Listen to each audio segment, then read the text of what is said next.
Hi there, and welcome to class number 1 of the Parent Chat co-parenting class.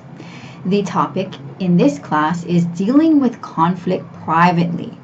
So within this class, you are going to understand how a hostile environment may affect your child's development, self-esteem, and motivation.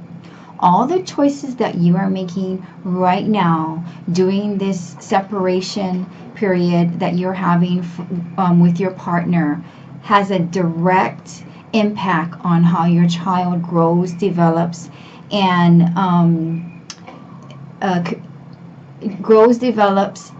establishes their own self-esteem level. Now, what really this means is I think your goal here should be to create an environment that is, of course, not hostile.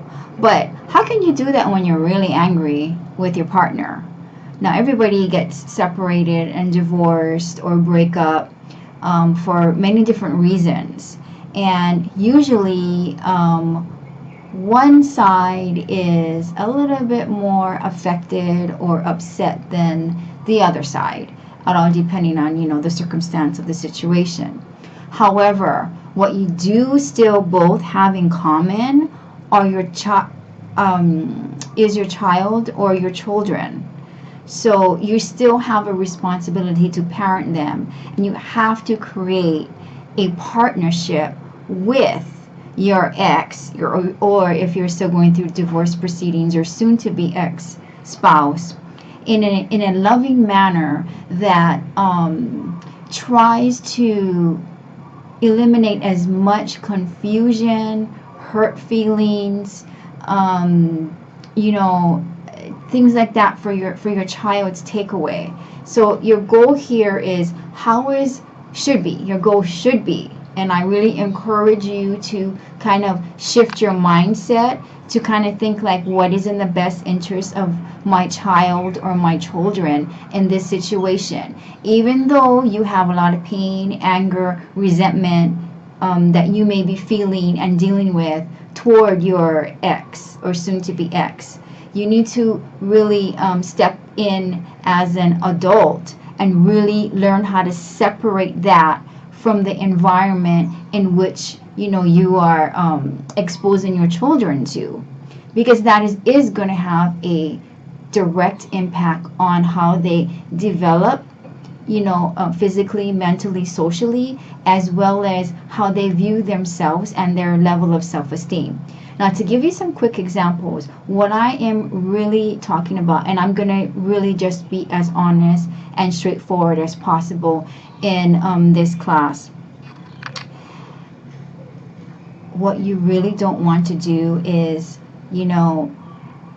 have your child become your spy.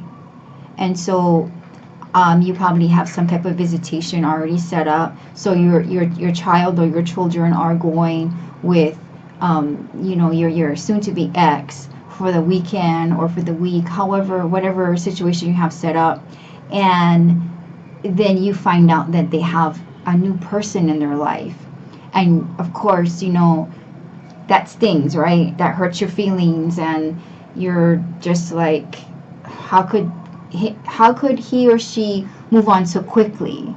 Or you want to know what this person looks like, and then it's kind of human nature to want to compare yourself with them, because it's like, okay, well, what do they have that I don't have, or what does my ex see in him or her, and all of that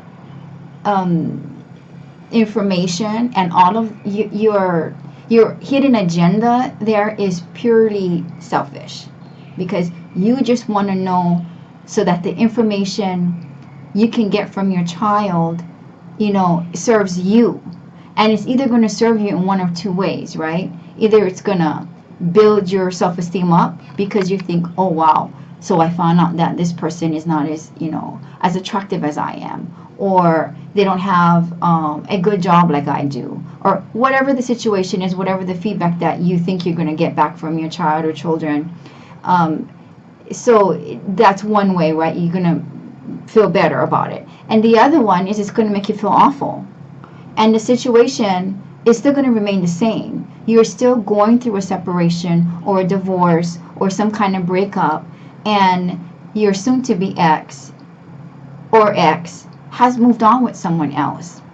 So I encourage you not to get your child or your children involved in that, because what happens is I really want for you to be aware of the long-term effects this has on your child. Okay, so and the long-term effects is that you are creating patterns for him or her to follow. And so if you are asking them if they're going out for the weekend with their other parent, and they come back, and as soon as they get in the door and they put their stuff down and they get settled in, you're already asking them questions. Oh, how is this person like? Did they treat you right? Well, I mean, that's actually a fair question. Were they nice to you and respectful, respectful and this and that. But where you cross the boundary line is when you're asking, are they handsome, or are they pretty? What kind of work do they do? Does your dad or does your mom, seem to really like them? That is not appropriate in any situation. It's just not. Okay? Because you are reflecting your hidden agenda and your anger and your resentment that you have with your ex or soon to be ex onto an innocent child who does not have the life experience, does not have, the age appropriateness of evaluating that situation and comparing it to anything. And then, like I said a little bit ago, you are creating patterns for him and her. So please do not create that hostile environment for your child or your child or your children. Okay, that's one way. Another way that you could be affecting their self-esteem and their motivation is by, of course, bribing them. So you could say, well, I'm gonna, bribery means, right? I'm gonna give you a certain amount of money, or I'm gonna give you a special gift or something that you really, really want in exchange for something else, right? So it's like they're gonna go, and then, okay, so when you go and see your dad or your mom, ask them this question. Ask them, oh, so do you still love?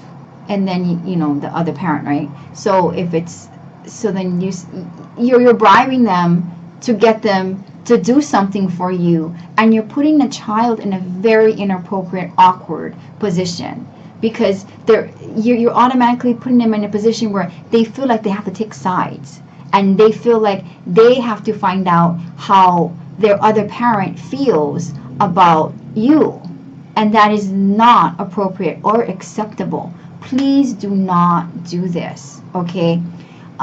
You really need to create a concrete plan of action to deal with your conflict privately. And when I mean privately, I'm talking about privately with your ex, privately with a counselor maybe that you're seeing, privately with your close friends, when there's no children around, not even their children, okay?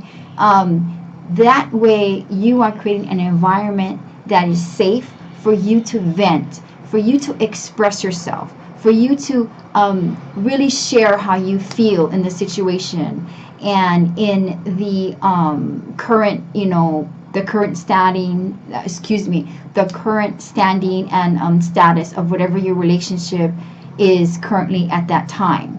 You are an adult, and the correct way to handle and deal with conflict is to do it privately. And please, let's be adults about it. Okay, so that is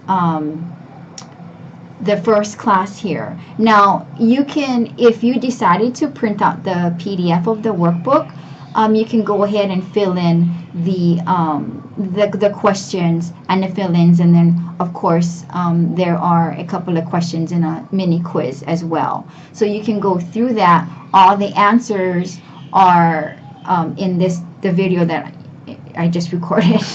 So all your answers are right here. So I wish you the best, and I really hope I see you in class number 2. Thank you so much for being here. Goodbye.